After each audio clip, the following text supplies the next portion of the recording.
Sur ces images, un jeune musulman se fait poursuivre par son agresseur, armé d'un bâton. Mais qui sont ceux qui ont mené les attaques et tué, parfois à la machette, une quarantaine d'adultes et d'enfants? Là, c'est un homme qui a agressé un musulman. Ce sont des bouddhistes? Oui, ils sont bouddhistes. Qui sont ces personnes? Ils n'étaient pas de Mektila. Ils sont arrivés le jour des violences et ensuite, ils ont quitté la ville. Des policiers sont arrivés dans le quartier, mais ils n'ont rien fait. Ils ont juste fait le tour du quartier et puis ils sont repartis. Ils n'ont vraiment rien fait. Pourquoi? Ils n'avaient pas l'ordre d'intervenir.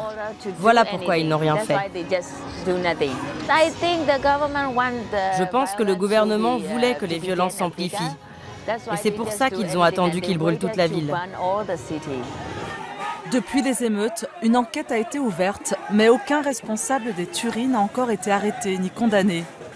Et le silence des autorités sur ces événements est troublant. Comme si ce déferlement de haine envers cette communauté ne choquait personne.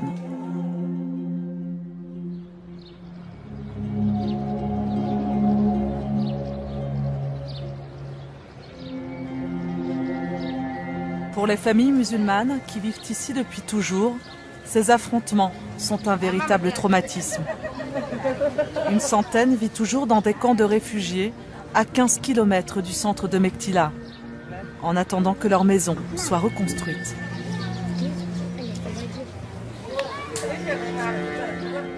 C'est le cas de Dina.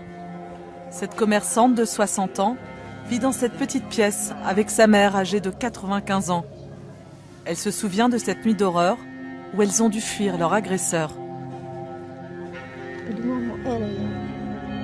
Vers 4 heures du matin, on a entendu des gens qui criaient « Il faut tuer les musulmans, il faut les tuer !» Et ma mère me disait « Tu as entendu ces gens qui crient ?» Elle était complètement paniquée. Ma mère m'a attrapée par la main. Elle me disait « Ils veulent nous massacrer, ils veulent nous massacrer !» Ce sont des voisins qui les ont aidés à quitter leur maison en flammes. 2 jours plus tard, Dina a appris que les enfants de sa sœur avaient été tués. Ils avaient 9 et 12 ans. Derrière l'école, il y a un lac. Les enfants se sont cachés là, accroupis dans l'eau pour se protéger.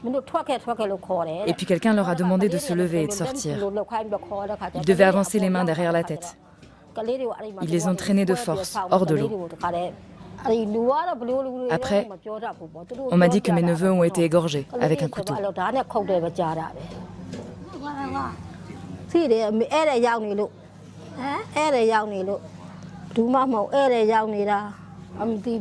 Ma mère n'entend presque plus rien. Elle ne sait pas que ses petits-enfants sont morts. Je ne lui ai pas dit. Elle est toujours en état de choc depuis le jour du massacre. Je ne comprends pas ce qui s'est passé. Ce sont sans doute des malentendus, des préjugés. Car nous vivions bien avec les bouddhistes. On s'entendait bien avec eux.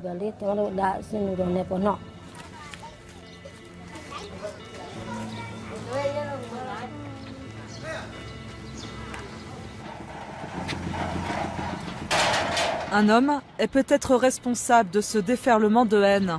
C'est en tout cas la vie de ce père de famille. Un commerçant musulman dont la maison a été entièrement brûlée. Avant, il n'y avait pas de problème. Les bouddhistes n'étaient pas jaloux des musulmans. Mais c'est à cause des prêches du moine Uiratu que ça se passe comme ça. Il dit que les musulmans sont polygames et se marient avec 4 femmes. Il dit aussi que si les musulmans sont riches, c'est qu'ils gagnent de l'argent d'une façon malhonnête. Uiratu est venu ici à Mektila. Il a distribué des CD dans les villages. Il est même venu faire des prêches.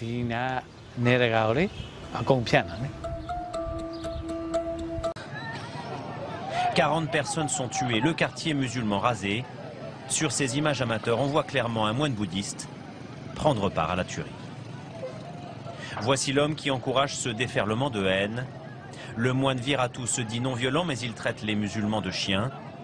Le magazine Time l'a surnommé le Ben Laden bouddhiste. Des millions de Birmans écoutent ses appels à la guerre civile. Les musulmans veulent se marier avec nos femmes. Ils vont les forcer à se convertir. Leurs enfants seront une menace pour le pays et ils détruiront notre religion. Nous devons défendre notre race. Inspirées par ces prêches, les violences se multiplient en Birmanie. Elles ont fait des centaines de morts dans plusieurs villes du pays. La haine, étouffée par 50 ans de dictature, menace de dégénérer. On parle de personnes qui sont découpées à la machette, qui sont brûlées vives dans leur maison, parce qu'ils sont Rohingyas, parce qu'ils sont musulmans. On est vraiment dans le climat qui prévalait, le climat délétère qui prévalait au Rwanda avant le mois de juin 1994. On sait aujourd'hui qu'une étincelle, une simple étincelle peut déclencher des massacres à grande échelle. 5 millions de musulmans sont en danger.